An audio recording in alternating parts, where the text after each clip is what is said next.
So after watching my video the other day where I'm talking about the silenced 300 blackout here, or as I like to call it, the suppressed 300 blackout, and how these S&B, I originally said in the video they were 220 grain, but they're actually 200, but it does say subsonic right there on the box.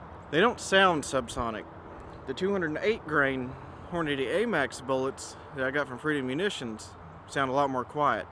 So he's bringing his chronograph out here, and we're going to take a look and see what they're actually running at. I'll have to Google it again and see what the feet per second is for true subsonic rounds. Somewhere around 1,000, I believe, within that ballpark.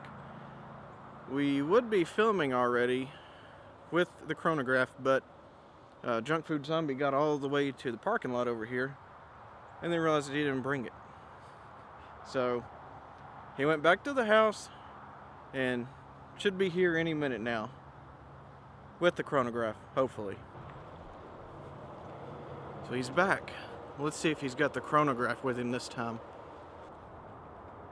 So here's the chronograph. I'm going to see how it runs. It's worked out good because JunkFoodZombie here, What's up, guys? got his own rounds he wants to check. I'm gonna chrono some gold dots out of the Scorpion. So we're going to start out checking the 147 grains, just see what they're running. I know they're supersonic. So JunkFoodZombie's going to take that roll and see how they sound. What do we get? 1529. 1543. 1530. It's pretty consistent ammo.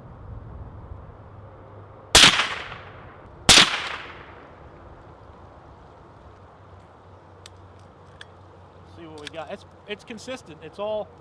Now who loads this? Freedom Munitions. They are advertised at, of course, 1,776 feet per second. Which makes sense because you're in a what, 10-inch barrel? That's 8.5. 8.5. Oh yeah. So if you were, they'd probably run them out of a 16. Well, I think it says out of a 9. Out of a 9? On the side, yeah.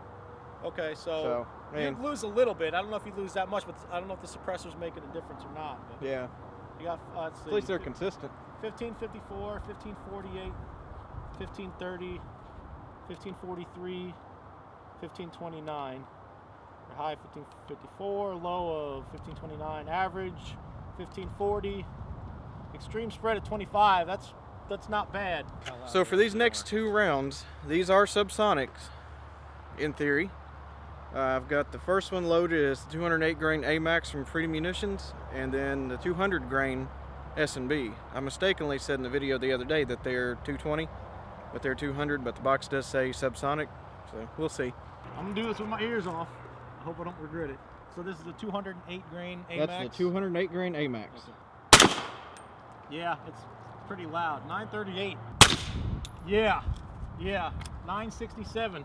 So 30 feet per second, but I don't know. So a little quicker, but I mean still subsonic, well in the subsonic range, but I don't know if you can hear it on the camera, but there's definitely a difference. You hear that loud, a louder crack. They both have a crack, but that one's got like a really high pitched crack. And definitely.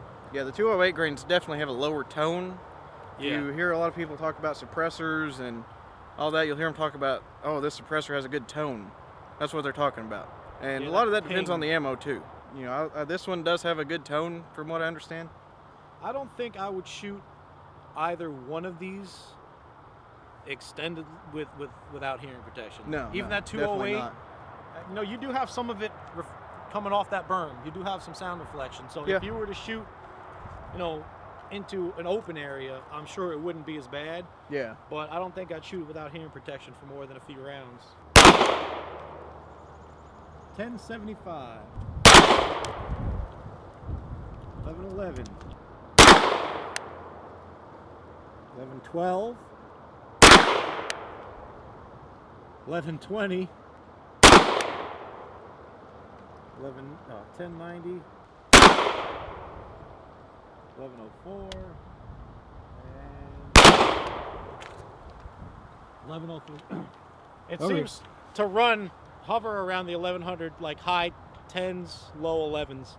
And those are 147 grain? 147 grain gold dots, running about 1,100 feet per second. It's pretty good for 9mm.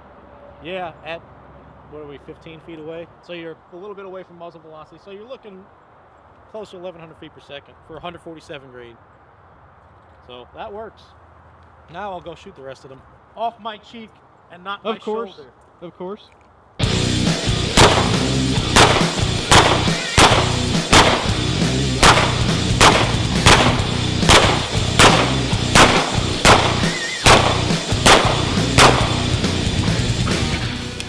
Can't complain about that accuracy. Of course, if this was an SBR and I was shouldering it, it'd probably be even easier to shoot.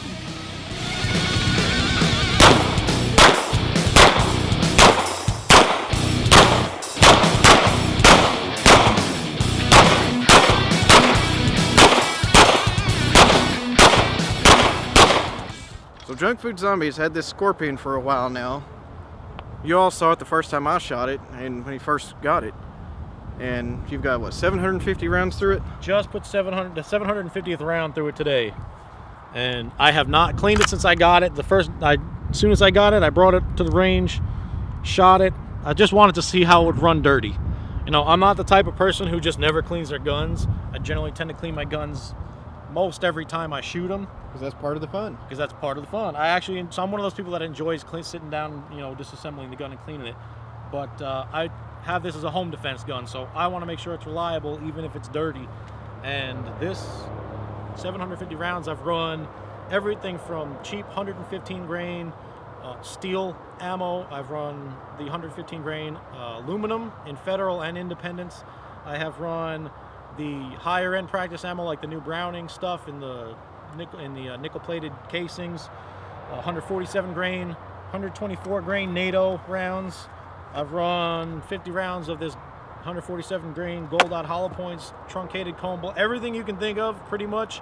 I've run through this thing and it has not yet been cleaned. There's a couple times, maybe 3 times since I bought it, where I spritzed the bolt with some ballistol, and this thing has been amazing. I actually love this thing more now than the day I bought it. And the day I bought it, I was really excited about it. So I'd have to say, of all the purchases I've ever made of firearms, and there's been a few, I may be happier with this than about anything else. So if you are kind of on the fence about this thing and you're looking for one, I've got no regrets. I don't think you'll ever have any issues. It's got a heavy trigger, and the angle on the grip's a little funky, but for $50 you can buy a Yeti Works switchback, and I've got a 4-pound trigger or 4.5-pound trigger spring kit for $9. So this has got a huge aftermarket. So if you have any qualms with any aspect of this gun, you can change it. So I'm happy with it. I'm like stupid happy with this thing. So there you go. And that's a word you don't hear in Tennessee a whole lot. Spritz. You can't tell this guy's from New York. Yeah, I'm not originally from Tennessee. We don't use the word spritzed a whole lot around here. You might squirt something in there or shoot it in there, but it's all the same. And just one quick note. One thing I did notice about this gun, because I've never had it at the range when somebody else was shooting it, where I'm standing off to the side, and noticed today with JunkFoodZombie that when you're behind the gun, when you're shooting it like this, that you do get more of a pop, I guess just from that initial percussion and all the gas coming back. You do get that pop back at you that you notice when you're not wearing hearing protection. But when you're standing off to the side, like when JunkFoodZombie was shooting it, I was about 6 to 8 feet off to his right. I noticed that, wow, that sounds really, really quiet actually. But when you're behind it, you don't get that so much.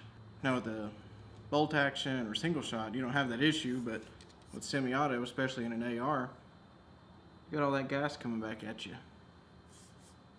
So, just something to think about if you have a suppressed AR, that it may be louder to you, the shooter, than it will be